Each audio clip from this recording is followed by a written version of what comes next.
Hola! Welcome back to my Spanish kitchen. This is where I have fun making all kinds of super tasty dishes based on Spain's incredibly healthy Mediterranean diet. So if you're interested in learning some Spanish classics, go ahead and click on the subscribe button below and join me today as we make croquetas. They're famous all over Spain. They're served in tapas bars, cafes, and restaurants, frequently as a first course, or just as a tapa along with a caña or a glass of wine. So let's get started. Let's talk about the ingredients. There aren't very many and it's pretty simple. We start by making a basic bechamel sauce. It's going to include 60 milliliters of olive oil. I chose Frantoio because it's got this incredibly floral, fruity, and sweet flavor to it, and I just think it'll complement the bechamel better. Your option, if you don't want to use olive oil, is to use 4 tablespoons of butter. But I'd stick with olive oil. It's a little bit more Spanish that way. I'm going to mince half an onion, and we'll add that to the sauce. We'll also add an equal amount, or 60 grams, of all-purpose flour, and that helps to make a roux. And a roux is the basis of any cream sauce that you would have made for gravy when you have Thanksgiving, but in this case, it's the bechamel. Next is our liquid, and this will be 400 milliliters of warm milk and 200 milliliters of cream. I love this little cream. You can get it at the store. It's just a tiny little amount and lets me be a little wicked by adding cream, and I know I won't have leftovers. Then we have just a few seasonings, salt, pepper, and a little bit of classic nutmeg, which normally goes with the bechamel. And then for today, we're going to make chicken croquetas. So I already roasted and shredded 2.5 cups of chicken, give or take about 250 grams, and that's about it. So we can put all these ingredients together and get going.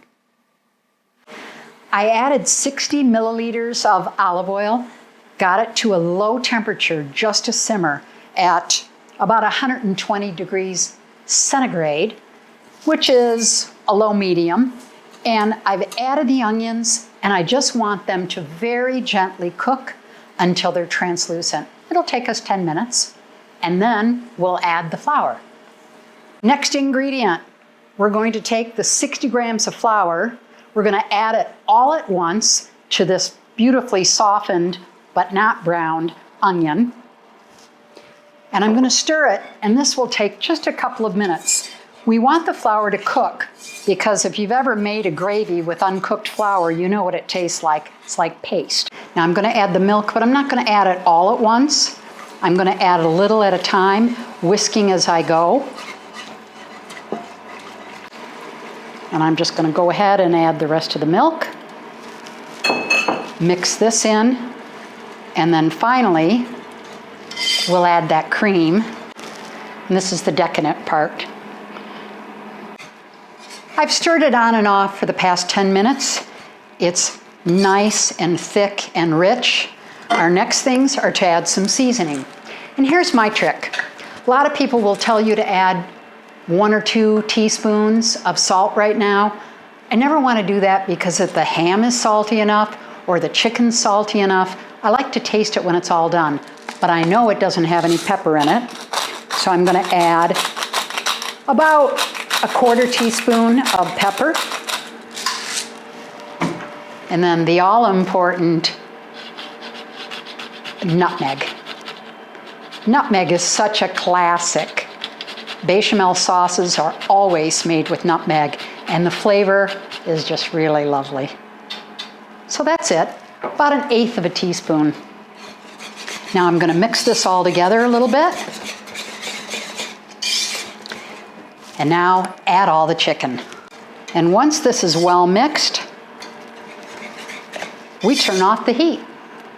And then all we have to do is let this chill. It's cool to the touch. It's been a half an hour. Let's take off the lid. It's perfectly set up, and even better when it goes into this pan and into the refrigerator for 4 hours.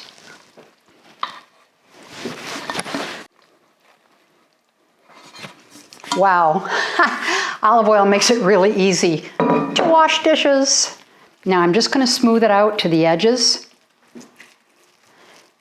The purpose of this is croquetas are little batons, kind of like your thumb. And if I can get this to a nice, even size before it goes in the fridge, then when it comes out, all I have to do is cut this block up into even size pieces, and it makes it so much easier. It's been a little bit more than 4 hours. I'm going to unmold this. It's gotten nice and chilled in the refrigerator. So I'll take off the plastic wrap on the top, and now I can use the bottom plastic wrap to lift it right out and bring it right over to the cutting board, just like that. Very easy. And instead of using a knife, I'm going to use this pastry cutter. It's a little bit easier, and I want to cut what I think is about the width of each of the croquetas, and then I'll cut them in thirds. This works so nice. Instead of having to scoop it and manually figure out if you've got about the right amount, that's all I need to do. Now I'm going to cut them into, I'm going to cut them into quarters, going across. And now all I have to do is take one, mold it just a little bit so we have a nice shape. Croquetas are generally about the size of a fat thumb. And I'm going to set them right here. I'll just do a couple of them, but we'll get started with this, just like that. It's time to get these ready for the deep fryer. I've taken out 6 of all the ones I formed. These are going right into the freezer as soon as we're done with this job, so I can save these for another party. The 6 I put in just a very light coating of flour. That's the first part. Then I'm going to dip them in egg wash, and this is 1 egg with about 2 tablespoons of water, mixed really well, and then into a finely ground panko. Any kind of breadcrumb you could use, but I like panko because it's so fine, and especially if you put it through the food processor and get it even ground even finer, makes a lovely finish. So also, I'm only going to use 1 hand as I do this. The next part is to simply coat them with some panko. And this too just needs to be a light dusting. Roll them around just a little bit so they're completely coated, ends and all. And shower them with some of this incredibly fine panko. We're all set for the deep fry. Temperature is exactly at 190. I'm going to very gently slide these in. You don't want them to splatter, so just be a little cautious. But see how it's bubbling right away? That tells you this oil is exactly right. Now, of course, the temperature will drop a little bit as I put the croquetas in, but that's okay. It'll come back to temperature, and we're going to fry these for about 3 to 4 minutes. As long as they're nice and golden brown on the outside, the idea is to have the inside really luscious and creamy and saucy almost. So look at that beautiful bubbling we've got going. It's been 4 minutes, so I'm ready to take them out. They look beautiful, golden brown. I'm going to move them over to a plate lined with some paper towel so they drain nicely. And then I have to be patient because I'm always ready to eat these the minute they come out. And of course, you can't do that. You burn your mouth. So patience pays off. We want them cool so that they don't burn our tongue when we're trying them. But you also don't want them to get too cool, because one of the beauties of having a croqueta is having it nice and hot and meltingly creamy on the inside. And that's what we're planning on having. It was a lot of fun to make this, a little bit of trouble, but worth every bit. So now let's taste it and see what we think. Typically these are finger food, but I'm going with a knife and fork, and look at that, nice and creamy and luscious on the inside. Wow. It's a little bite of decadence. It's really good.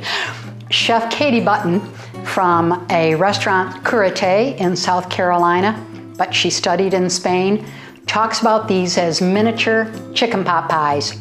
I completely agree. They're lovely to have as a start to a meal, or with a glass of wine, or a cognac, or just bubbly water. They'd be lovely with just about everything. So I hope to see you again soon, and in the meantime, try out making these croquetas. I guarantee you're going to be the hit of the party.